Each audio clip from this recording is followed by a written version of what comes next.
There's a question that's been swirling around in my head for days. Does Venice still exist, or has it become just an image? A perfect postcard. An Instagram photo. A dream packaged for those who arrive, gaze, and leave again. Millions of people travel the world to see it at least once in their lives. There's a precise moment when you realize Venice isn't like other cities. It's when you step out of the station and you don't hear any cars. Only water. Only footsteps. Only a different echo. Venice isn't a city. It's a test. A test of slowness. A test of balance. A test against time. So the question is, are we still capable of truly experiencing it? Or do we just pass through it? Today on Wander Europe we enter Venice slowly. Not to see everything, but to understand what remains.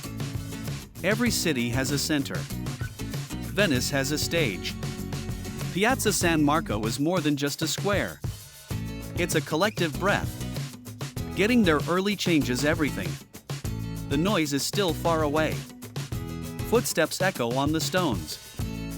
Before us rises the Basilica of San Marco. It is not just any church. It is a mosaic of worlds. Oriental domes. Byzantine gold. Marbles that tell of trade routes and distant conquests. Venice did not look to Europe. It looked to the east. Every detail here is a fragment of power, faith, and ambition. Then your gaze rises towards St. Mark's Bell Tower. Almost 100 meters high. Climbing up there means a change of perspective. The red roofs become an orderly pattern. The canals seem like living veins. The lagoon opens up endlessly. From above you understand one thing: Venice doesn't float. It resists. Next to the basilica, another symbol. The Doge's Palace. It wasn't just a residence. It was the decision-making center of one of the most powerful republics in history. Here, government was held. Here, judgment was passed. Here, the fate of trade and war was decided. The halls are immense. The ceilings tell tales of victories.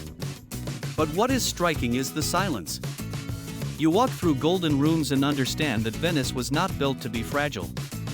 It was built to dominate the sea. And then there is a place where time does not flow, it rests.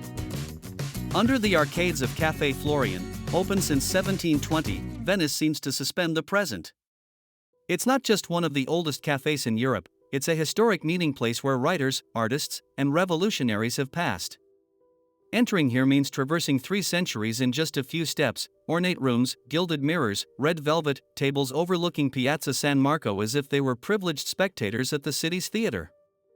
Sitting at the Florian isn't simply drinking a coffee, it's embracing the ritual of Venetian slowness. The price isn't that of any other cafe, it's that of the experience: the live music wafting through the arches, the clinking of cups, the sense of continuity with those who, before us, gazed at the same square and wondered what Venice really was. There's one detail that often goes unnoticed when visiting Venice: the interiors of its homes. Venetian furnishings aren't just decoration, they're layered identities. Ceilings with exposed beams darkened by time, Murano glass chandeliers cast a warm, theatrical light, and gold-framed mirrors that multiply the space like an illusion.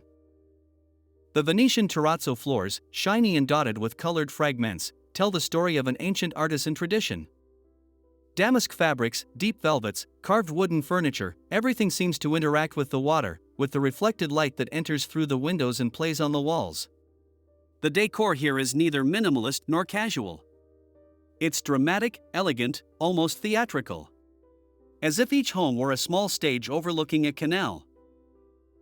There are places that perfectly embody their name. The Teatro La Fenice is one of them.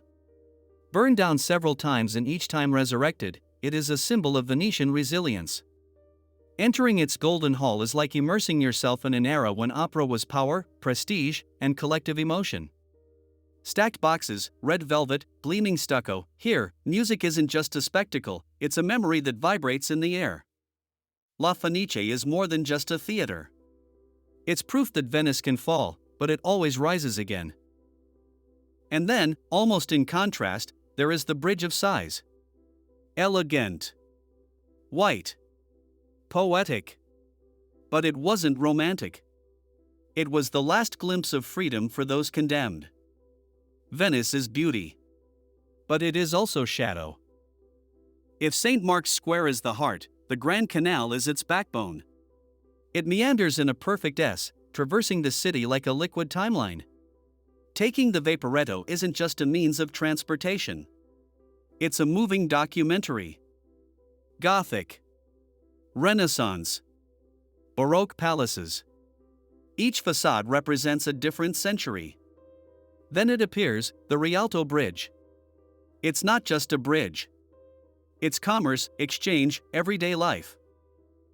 Below and around, the market continues to live. Fresh fish. Venetian voices. Bright colors. Here, Venice doesn't rest. It works. Then you move away.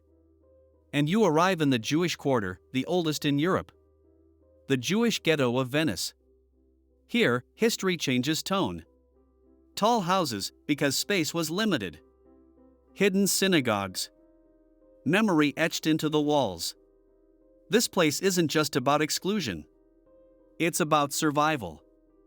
Walking here means understanding that Venice isn't just about power and beauty. It's also about cultural resilience.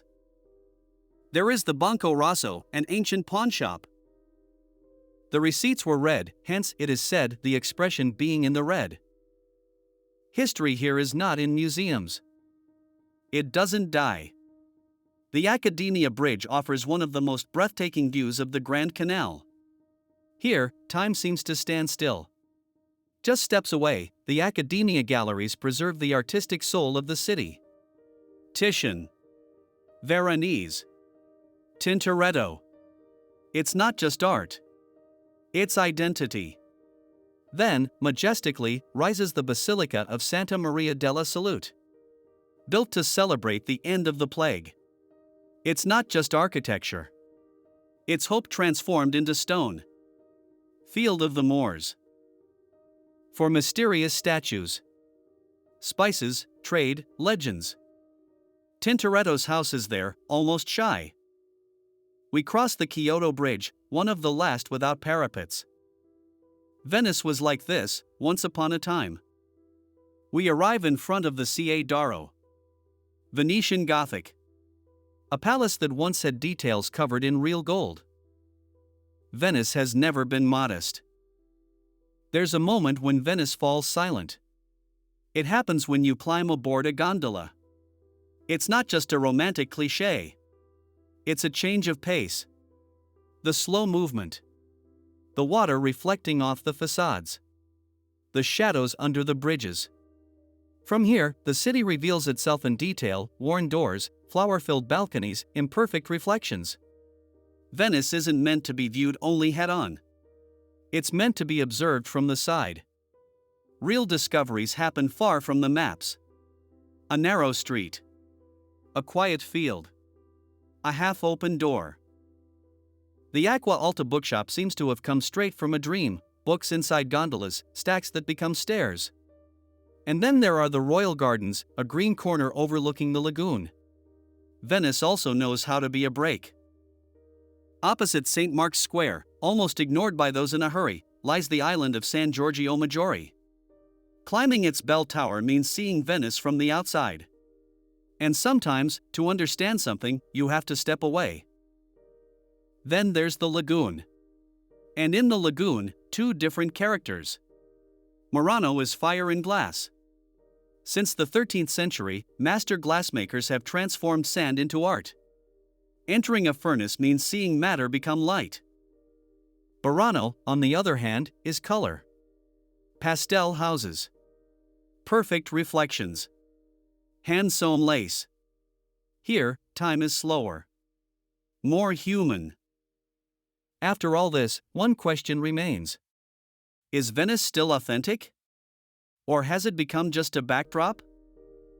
The truth is, Venice doesn't give itself to those in a hurry. If you walk through it, you'll see monuments. If you listen, you'll hear stories. If you get lost, you'll find people. And perhaps that's the secret. Venice isn't made to be conquered. It's made to be respected. If you enjoyed this trip, please leave a like, subscribe to Wander Europe, and tell me in the comments which place made you feel truly immersed in Venice. Because Europe isn't a bucket list.